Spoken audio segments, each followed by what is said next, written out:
नमस्कार, आप देख रहे हैं वाराणसी लाइव। मैं हूं आपके साथ मीनाक्षी। वाराणसी लाइव में हम आपके लिए लेकर आए हैं महादेव की नगरी वाराणसी की विरासत को समेटे हर खबर, बनारस की वो खबरें जो बनी सुर्खियां। इस बुलेटिन में हम कोरोना संकट के बीच राजनीति से लेकर सामाजिक सरोकार से जुड़ी हर खबर से आपको रूबरू कराते हैं।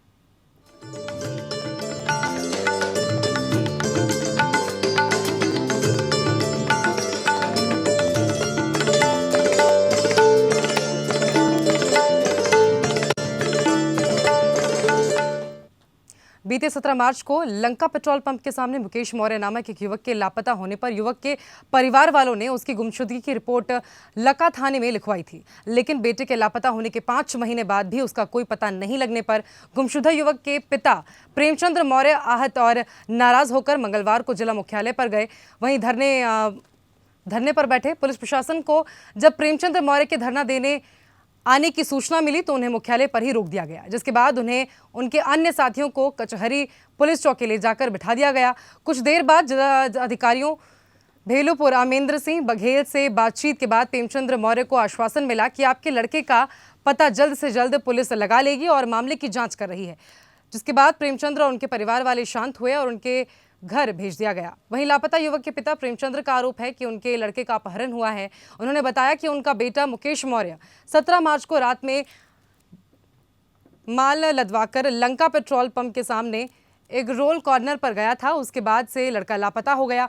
उन्होंने ये भी बताया कि कुछ दिन पहले उसकी गाड़ी अहरौरा थाना क्षेत्र के कुछ लोग बेच रहे थे, जिसमें 3 लोग पकड़े भी गए थे, लेकिन किसी कारणवश उन्हें बाद में छोड़ दिया गया था। मेरे लड़के का अपहरण हुआ था 17 मार्च को लंका पेट्रोल पंप के सामने अंडा रोल की दुकान से। हम जो है 6 महीने से दौड़ रहे थे, आज धरने के लिए आए थे, लेकिन सीओ साहब के बात पर जो है हमारा उनका बात हो गया है, जल्दी से जल्दी लड़का खोज लिया जाएगा, इसलिए जो है हम लोग अपने में बात कर लिए।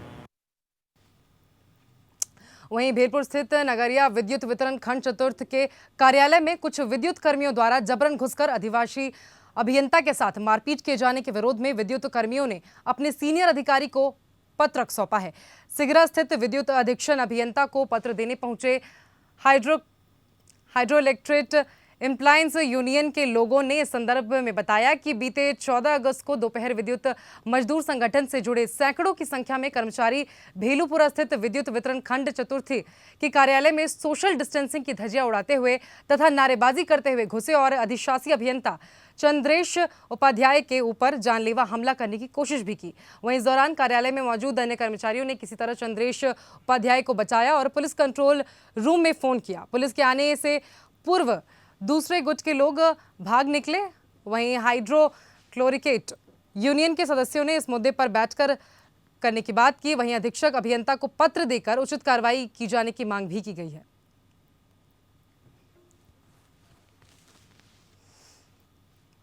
अगर आप लोग की मांग नहीं मानी जाती तो अगली रणनीति क्या होगी आप लोगों की? अगली रणनीति बस ये है कि हम लोग काम किया जाएगा निगम हित में। निगम हित में यहीं पे बैठ के हम लोग काम किया जाएगा, ऑफिस में नहीं बैठा जाएगा, क्योंकि वहाँ भय का माहौल उत्पन्न है वहाँ पे।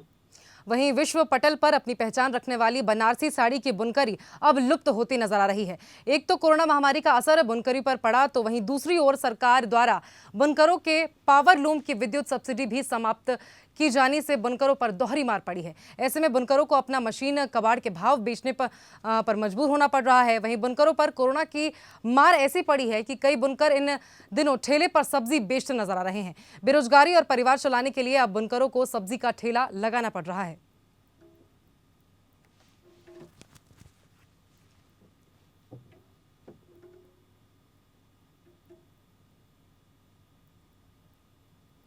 इस समय तो कारोबार एकदम ठप है, पूरी तरह से बंद है ये लॉकडाउन से, और उस पर सरकार ध्यान भी नहीं दे रहा है। जिस तरह देखा जाए पोजीशन बहुत ख़राब है और सब्सिडी वाली बात है, और पोजीशन जो इतना ख़राब है कि लोग एक एक दाने के लिए मोहताज है। कारोबार अभी तक बंद चल रहा है। कहीं कहीं एक आग दूड़े जो अपने रिस्क पे काम करवा रहे हैं, बस वही करवा रहे हैं, ठीक है। और हर चीज़ से परेशानी है, कोई ऐसा नहीं कोई चीज़ की ना परेशानी है। गली में आते हैं, एक छोटा मोटा दुकान खुला रहता है, उसमें पुलिस जो है बंद करवाती है, वीडियो करती है। पहले भिंकारी करता था, भिंकारी बंद हो गया इस रोजगार की वजह से, लॉकडाउन जैसे लगा है। अब ये बेच रहा सब्जी 2 दिन से, घर पे 4 बच्चे हैं और किराया भाड़ा का पैसा नहीं निकल रहा है, मजबूरी है। अभी ऐसे यही चला रहे हैं। पावर लूम जो है तो जब से लॉकडाउन चालू हुआ है मार्च से, तब से बंद पड़ा हुआ है, अभी तक चालू नहीं हुआ है। और इसमें सब्सिडी भी ख़त्म कर दिया गया है। एक कोरोना का मार, दूसरा जो है तो बिजली के बिल के मार, दोनों जो है तो मार बुनकरों के ऊपर पड़ा हुआ है। अब बुनकर के जो है तो स्थिति ऐसा हो गया है, वो भुखमरी के कागार। वैश्विक महामारी कोरोना से बचाव के लिए लोग तमाम उपाय कर रहे हैं। इस बीच कुछ विदेशी कंपनियों ने मार्केट में वायरस शूट आउट लॉकेट तैयार किया है। इस लॉकेट को बेचने वाले वाराणसी के दुकानदार ने बताया कि विदेश की कई कंपनियां इस तरह के लॉकेट को बाजारों में भेज रही हैं। इसे बनाने वाली कंपनियों का दावा है कि लॉकेट को पहनने वाले के 1 मीटर के दायरे में आने वाले समस्त प्रकार के वायरस निष्क्रिय हो जाते हैं। वहीं दुकानदार ने बताया कि कंपनियां दावे तो कर रहे हैं, लेकिन इसका कोई प्रमाण अभी तक सामने नहीं आया है। जब ये शूट आउट लॉकेट बाजार में आया तो 200 रुपए तक बिक रहा था, लेकिन अब ये 50 रुपए में उपलब्ध कराया जा रहा है और ग्राहकों द्वारा इसका मांग भी किया जा रहा है।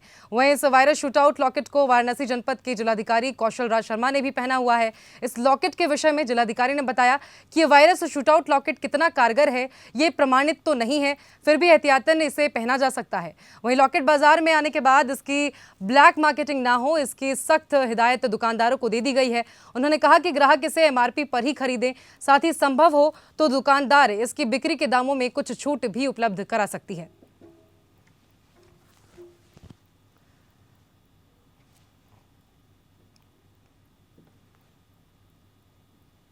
मैंने ये वायरस बचाने के लिए लिया है, जो कि जैसा इन्होंने बताया शॉप पे, और ये भी मैंने लिया है कि इससे बचाव हो। और फिर हर चीज़ हम लोग कर रहे हैं, सैनिटाइज कर रहे हैं, मास्क लगा रहे हैं और घर जा रहे हैं, नहा धो रहे हैं। तो जितनी चीज़ें हम लोग को पता लग रही हैं इससे सेफ़ हैं, तो हम लोग उसको परचेज़ कर रहे हैं। आजकल लोग इसे कोरोना की बचने के लिए इसका उपयोग कर रहे हैं, और गले में लटकाने के बाद ये 30 दिन तक कोई भी वायरस पकड़ता नहीं हो, चाहे उसमें कोरोना हो क्यों ना हो। कितनी डिमांड है इसकी? अब देखिए, एक समय था ये बहुत महंगा था, नई डिमांड थी, लेकिन आज की डेट में इसका रेट कम हो गया है, इसलिए बहुत। अक्सर आप खबरों में सुनते हैं कि किस तरह दुश्मन ने पीछे से हमला कर जवानों को शहीद कर दिया। अब धोखे से वार करने वाले जवानों को भी मुंहतोड़ जवाब मिलेगा। इसके लिए काशी की बेटी और अशोका इंस्टीट्यूट की छात्रा अंजलि ने रोबो हेलमेट तैयार किया है, जो पीछे से हमले की ताक में बैठे दुश्मनों से जवान को अलर्ट करेगी और उन धोखेबाजों को खत्म करने में भी अहम योगदान देगी। ये रोबोट हेलमेट दुश्मन पर गोलियां भी दाग सकता है। इस हेलमेट को सिर पर पहनने के साथ जमीन पर भी रखकर चलाया जा सकता है। अंजलि ने बताया कि ये विशेष रोबो हेलमेट वायरलेस टेक्नोलॉजी से लैस है। इस हेलमेट का एक वायरलेस वायर ट्रिगर है जो रेडियो फ्रीक्वेंसी की मदद से हेलमेट में लगे बैरल से जुड़ा रहता है। इस ट्रिगर को किसी भी तरह से राइफल गन के ट्रिगर के पास लगाया जा सकता है। वहीं अगर धोखे से कोई दुश्मन पीछे से हमला करने की कोशिश करता है तो हेलमेट जवान को अलर्ट कर देता है। वहीं जिससे समय रहते वायरलेस ट्रिगर की मदद से रोबो हेलमेट गन के पीछे वाले हिस्से में लगे बैरल से फायर कर जवान अपना बचाव कर सकेंगे। वहीं छात्रा ने यह भी बताया कि इसके साथ ही इस वायरलेस रिमोट की मदद से इस रोबो हेलमेट को दुश्मन के एरिया में भेजा जा सकता है और गोलीबारी भी की जा सकती है। मेरा नाम अंजलि श्रीवास्तव है। मैंने एक रोबो हेलमेट तैयार किया है हमारे देश के जवानों की सुरक्षा के लिए। इस रोबो हेलमेट की खासियत ये है कि ये हमारी दोनों तरफ से फायरिंग करता है। कभी भी हमारे जवान को अगर पीछे कोई दुश्मन अगर उन पर अटैक करता है तो पीछे एक सेंसर के जरिए उनको एक सूचना मिल जाएगी कि उनके पीछे कोई उनका दुश्मन है, तो वो अपने एक रिमोट की मदद से पीछे भी फायरिंग कर सकते हैं। इसके साथ साथ इसमें अगर हमारे जवान घायल हो जाते हैं और वो इस अवस्था में नहीं रहते हैं कि वो खुद फायरिंग और लड़ सकें आगे, तो ये हमारा हेलमेट रोबोट का काम करेगा और खुद जाके दुश्मनों को मारेगा। और इस रोबोट को बनाने में मुझे कुछ 2 महीने का समय लगा है। इस रोबोट की कीमत कुछ 8 से 10 हज़ार की। वाराणसी में मां दुर्गा मंदिर के महोत्सव में ऑनलाइन माध्यम से जुड़कर मां के चरणों में अपने स्वरों के माध्यम से गायक आर्यन मिश्रा और तबला वादक अमित मिश्रा ने हाजिरी लगाई। आर्यन मिश्रा बनारस घराने के स्वर्गीय पंडित बड़े रामदास मिश्रा जी के गायन परंपरा के 5वीं पीढ़ी के गायक हैं और गायक स्वर्गीय पंडित हरिशंकर मिश्रा जी के परपोते हैं। वहीं गायन की शिक्षा अपने पिता प्रसिद्ध गायक पंडित अनूप मिश्रा जी से प्राप्त करने वाले आर्यन बीच बीच में अपने दादा गुरु पद्म भूषण पंडित राजन मिश्रा जी और पद्म भूषण पंडित साजन मिश्रा जी से भी गायन की शिक्षा प्राप्त करते रहते हैं। इनके साथ तबले पर इनके चाचा श्री अमित मिश्रा ने संगत किया, जो कि स्वयं बनारस के प्रसिद्ध तबला वादक पंडित जमुना प्रसाद मिश्र के और पद्म विभूषण स्वर्गीय पंडित किशन महाराज जी के शिष्य हैं।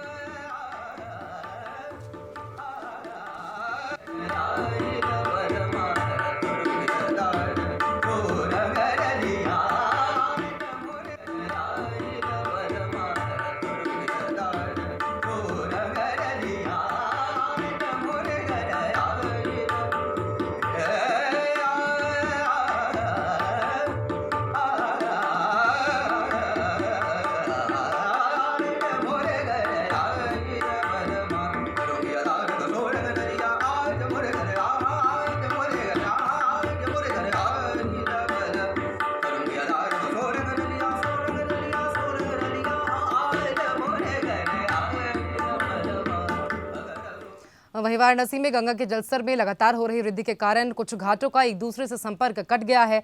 घाटों पर स्थित कई मंदिर गंगा में हो रहे बढ़ाव के कारण डूब गए हैं। वहीं घाटों पर रहने वाले तीर्थ पुरोहितों और नाविकों के समक्ष जीविका अर्पण का संकट उत्पन्न हो गया है। गंगा के जलस्तर में हो रही वृद्धि के कारण लोग घाटों से अपने सामानों को सुरक्षित स्थान पर ले जा रहे हैं।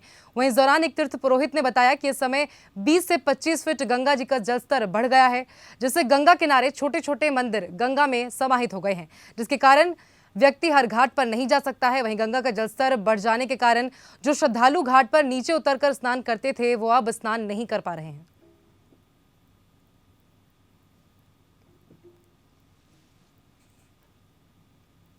बाढ़ गंगा बढ़ रही हैं, बहुत तेज तो नहीं है, स्लो बढ़ रही हैं और बढ़ने की वजह से जो घाट का नीचे से जो जाने का मार्ग था सब मार्ग बंद हो गया है। एक दूसरे घाट से संपर्क खत्म हो गया है। छोटे छोटे मंदिर जो किनारे के सब मंदिर सब डूब गए हैं। घाट पर आने पर माँ गंगा जो अपने उफान पर हैं और घाटों की स्थिति होती है कि घाटों से आना जाना बंद हो जाए, रास्ता ब्लॉक हो जाए। सारे लोगों को बड़ी परेशानी हो रही है नहाने धोने में। आने जाने का रास्ता था अभी तक तो खुला रहा, लेकिन इस समय तो बंद हो गया। हर घाट पे जा नहीं सकते हैं। कोई घाट पे आप सामने से उतरेंगे तो कोई घाट पे उतर जाएंगे, नहीं तो पहले गंगा जी उतरते रहे नीचे, तो इस घाट से उस घाट पे, उस घाट से उस घाट पे जा सकते। और अब खबरों में बात करेंगे उस काशी की जिसे धर्म और अध्यात्म की नगरी माना जाता है। उस बनारस की बात करेंगे जो कला, साहित्य और शिल्प के लिए प्रसिद्ध है। इस रिपोर्ट में हम आपका परिचय दुनिया की सबसे पुरानी नगरी वाराणसी की विशेषताओं से कराएंगे।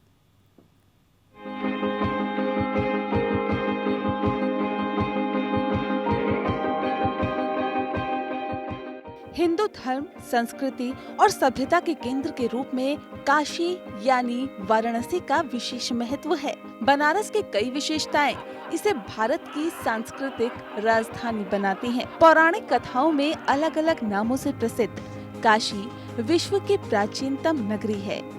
यहाँ संस्कृति, अध्यात्म और कला का अनूठा संगम देखने को मिलता है। भगवान शंकर के त्रिशूल पर बसी इस नगरी में पतित पावनी गंगा का भी वास है।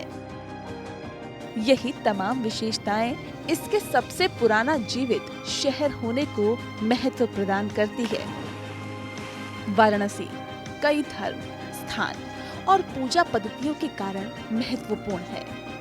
इस शहर में अभी भी विभिन्न संप्रदाय के प्राचीन उपासना पद्धतियों का प्रचलन है। ये बुद्ध, जैन तीर्थकर, शैव और वैष्णव संतों या कबीर और तुलसी जैसे पवित्र संतों की कर्म स्थली रही है। बनारस की कला, शिल्प और वास्तुकला दर्शनीय है। कहे तो वाराणसी एक वास्तु शिल्प का पूर्ण संग्रहालय है। ये इतिहास के दौरान बदलते पैटर्न और आंदोलनों को प्रस्तुत करता है। काशी लोक कला समृद्ध खजाने से भी सुसज्जित है। अपनी साड़ी, हस्तशिल्प, वस्त्र, खिलौने, गहने, धातु के काम, मिट्टी और लकड़ी के काम, पत्ती और फाइबर शिल्प के लिए प्रसिद्ध बनारस हर किसी की पहली पसंद है। प्राचीन शिल्प के साथ ये शहर आधुनिक उद्योगों में भी पीछे नहीं है। पवित्र नदी गंगा और इसके घाट पौराणिक कथाओं से आच्छादित है। सामाजिक आर्थिक पहलुओं किंवदंतियों से ये शहर भरा पड़ा है। काशी सर्व विद्या, सर्व ज्ञान की राजधानी है। भारत में शिक्षा के प्राचीनतम केंद्र, विश्व प्रसिद्ध विद्वान और उनके लेख, विश्वविद्यालय, कॉलेज, स्कूल और मदरसे, यहाँ सब कुछ है। गुरु शिष्य परंपरा के अलावा काशी वाराणसी तमाम साहित्य गतिविधियों का भी केंद्र रहा है। समाचार पत्र और पत्रिकाएं, प्रसिद्ध पुस्तकालय, ये सभी वाराणसी की विशेषताएं हैं। बनारस संगीत, कला, नाटक और मनोरंजन का शहर है। ये शहर अपने संगीत, परंपरा, गायन, वादन दोनों के लिए ही ख्याति प्राप्त है। बनारस घराने की अपने खुद की नृत्य और गीत परंपरा है। इसे लोक संगीत और नाटक का बहुत समृद्ध भंडारण माना जाता है। इसीलिए कहते हैं कि काशी सिर्फ एक शहर नहीं, अपने आप में संस्कृति, सभ्यता, कला, अध्यात्म और परंपरा का पूरा इतिहास है। Bureau report. और इसी के साथ वाराणसी की खबरों में बस इतना ही। देश प्रदेश की तमाम खबरों के लिए आप बने रहिए हमारे साथ।